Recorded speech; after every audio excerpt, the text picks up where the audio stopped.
ቅዱሳን ስዕላት ለስርዓት አምልኮ እንጠቀምባቸዋለን። ቅዱሳን ስዕላት ሰውንና እግዚአብሔርን የሚያገናኙ መንፈሳዊ ሀብቶቻችን ናቸው። በስዕል ፊት ቆመን መጸለይ ወይንም መስገድ ስዕሉን አምላክ ማድረግ አይደለም።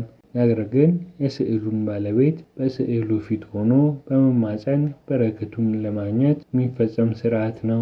ስዕሉ ለባለቤቱ መታሰቢያ ነው። ጻድቅ መታሰቢያ ለበረከት ነው ተብሎ እንደተጻፈ መጽሐፈ ምሳሌ ምዕራፍ 10 ቁጥር 7 የስዕሉን ባለቤት አቅርቦ ያሳየናልና ገድሉን፣ ተአምራቱን፣ ቃል ኪዳኑን ያስታውሰናል።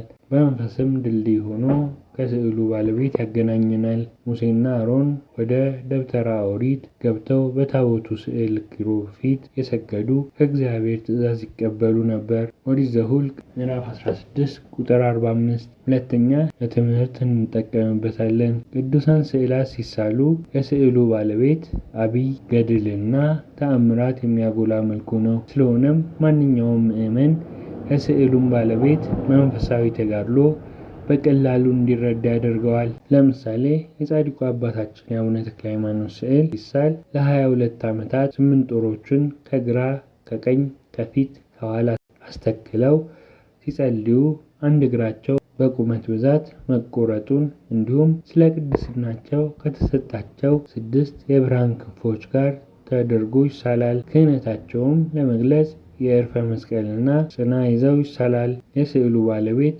እንዲታወቅም በስዕሉ ላይ አጭር የጽሑፍ መግለጫ ይቀመጣል።